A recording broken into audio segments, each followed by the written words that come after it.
Di balik gedung megah di jantung Jakarta tersimpan kisah perjuangan yang menentukan nasib bangsa. Di setiap seragam, setiap senjata, setiap foto yang terpajang ada cerita tentang keberanian, strategi dan pengorbanan dalam mempertahankan Indonesia.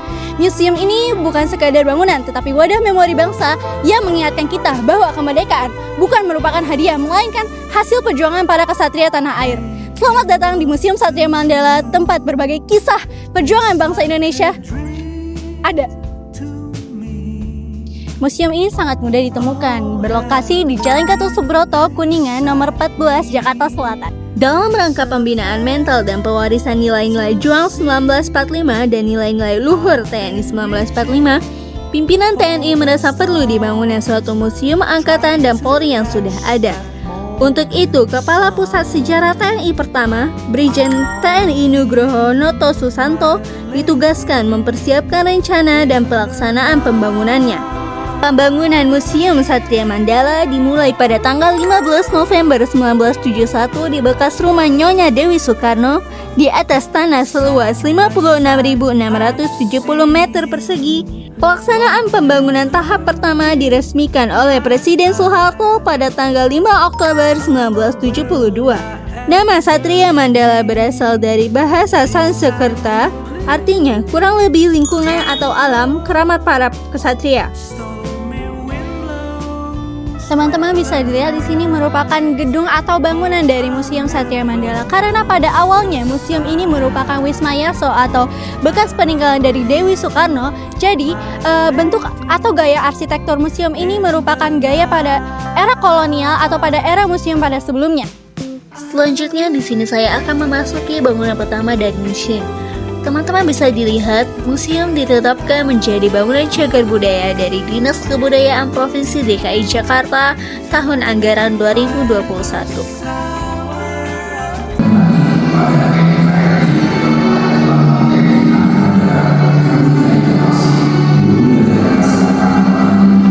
Pada diorama pertama, kita melihat potret awal perjuangan Indonesia mempertahankan kemerdekaan. Di tengah keterbatasan senjata dan peralatan, rakyat dan tentara bersatu menghadapi ancaman yang jauh lebih besar. Senjata rakitan, bambu runcing, hingga meriam sederhana menjadi simbol bahwa kemerdekaan tidak diraih oleh kekuatan militer modern, melainkan oleh tekad untuk merdeka.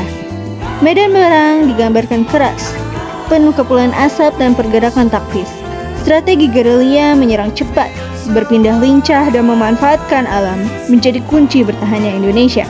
Diorama ini mengingatkan bahwa kemerdekaan bangsa bukan hanya hasil kekuatan fisik, tetapi keberanian, kreativitas, dan solidaritas rakyat dalam mempertahankan tanah air.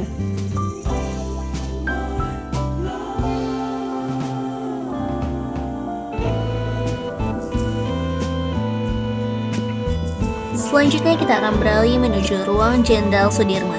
Diorama ini menampilkan sosok Jenderal Sudirman sebagai Panglima Besar Tentara Nasional Indonesia yang menjadi simbol keteguhan dan kepemimpinan dalam perjuangan mempertahankan kemerdekaan. Meski dalam kondisi sakit, Jenderal Sudirman tetap memimpin langsung pasukan melalui perang gerilya melawan penjajah. Dengan penuh kesederhanaan, beliau bergerak dari satu daerah ke daerah lain, memimpin perjuangan dari hutan dan pedesaan, menunjukkan bahwa keterbatasan fisik tidak menghalangi semangat juang dan tanggung jawab terhadap bangsa. Strategi gerilya yang ditetapkan berhasil menjaga eksistensi TNI sekaligus mempertahankan semangat perlawanan rakyat.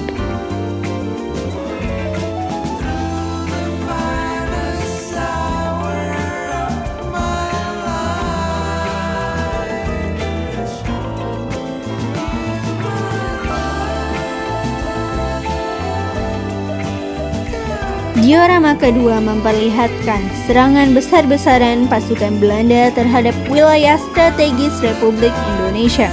Dengan senjata otomatis, kendaraan berlapis baja, dan arteri modern, Belanda berupaya menekan pertahanan Indonesia. Namun, prajurit TNI tidak menyerah. Dengan sumber daya terbatas, mereka mengandalkan kelincahan, pengetahuan medan, serta dukungan rakyat. Taktik gerilya kembali menjadi andalan menyergap musuh, memutus jalur logistik, dan memaksa pasukan Belanda terus bergerak tanpa arah.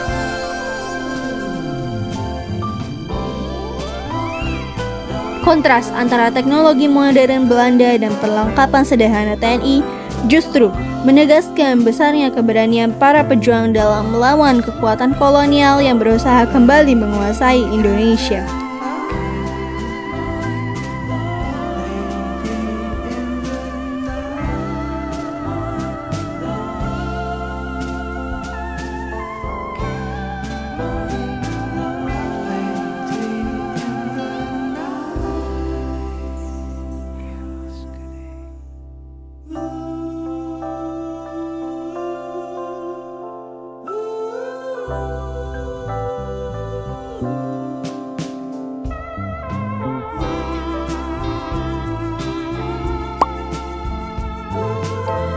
Ruang senjata dan amunisi wajib dikunjungi di Museum Satria Mandala.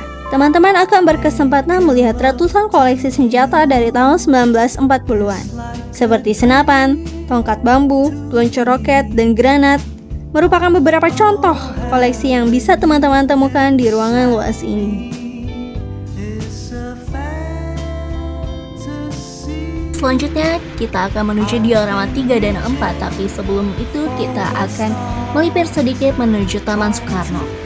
Taman ini merupakan ruang terbuka yang menjadi simbol penghormatan kepada Insinyur Soekarno, proklamator sekaligus Presiden pertama Republik Indonesia. Di sekitar taman tersaji koleksi tank dan kendaraan tempur yang pernah digunakan oleh TNI dalam berbagai operasi pertahanan negara. Koleksi ini menjadi bukti perkembangan alutsista TNI dari masa ke masa, sekaligus menggambarkan kesiapan militer dalam menjaga kedaulatan wilayah Indonesia.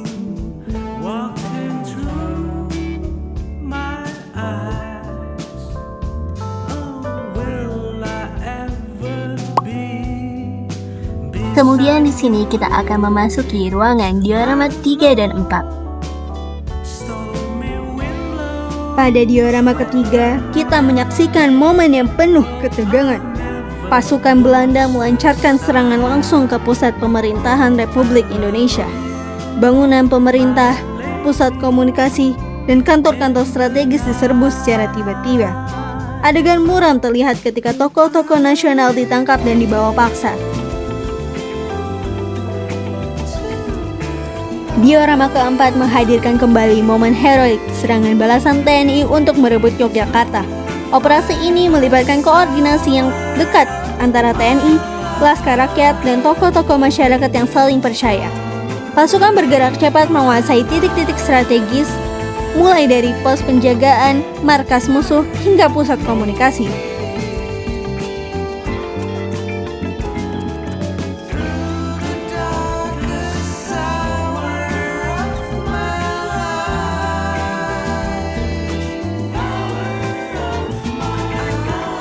Perang jarak dekat terjadi di sudut-sudut kota, menggambarkan intensitas perjuangan yang nyata.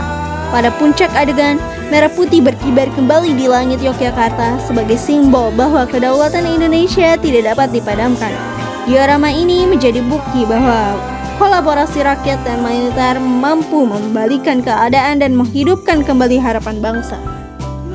Dari diorama 3 dan 4, teman-teman bisa melipir sedikit menuju Kampung Joang yang berisikan replika-replika pada era sebelumnya.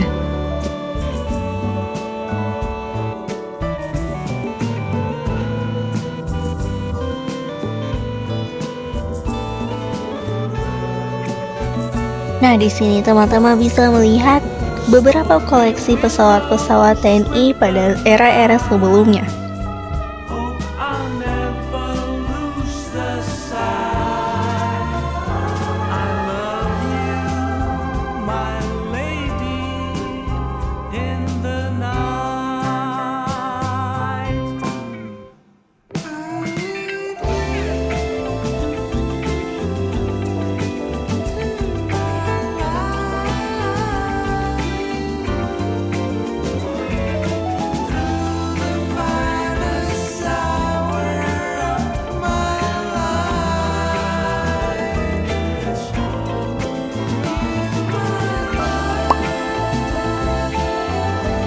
Diorama kelima memperlihatkan dinamika baru setelah Indonesia merdeka. Ancaman pemberontakan dalam negeri yang mengganggu stabilitas nasional, TNI digambarkan bergerak cepat menghadapi kelompok-kelompok bersenjata yang ingin memecah belah bangsa. Melalui operasi terencana, intelijen, dan penjagaan wilayah, pasukan Indonesia berusaha mengembalikan ketertiban.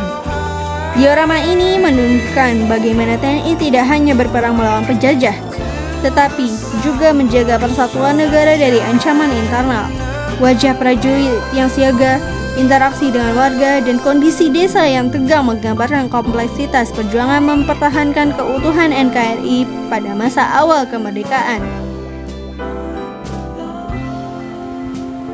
Diorama ke-6 menampilkan salah satu operasi penting dalam sejarah TNI, upaya pembebasan Irian Barat melalui Trikora. Adegan memperlihatkan kesiapan pasukan Indonesia di laut, darat, dan udara, lengkap dengan perlengkapan yang jauh lebih modern dibanding masa awal kemerdekaan.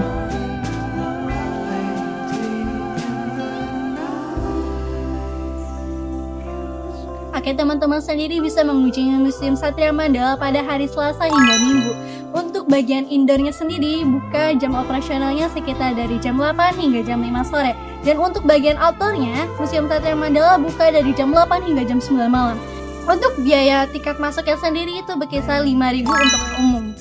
Untuk akses ke Museum Satria Mandala sendiri sangat mudah ya, bisa menggunakan transportasi umum seperti Transjakarta atau juga ojek online. Teman-teman juga bisa membawa kendaraan pribadi yang bisa diparkir juga di dalam area Museum Satria Mandala dengan kisaran parkir itu 3.000 hingga 5.000 rupiah.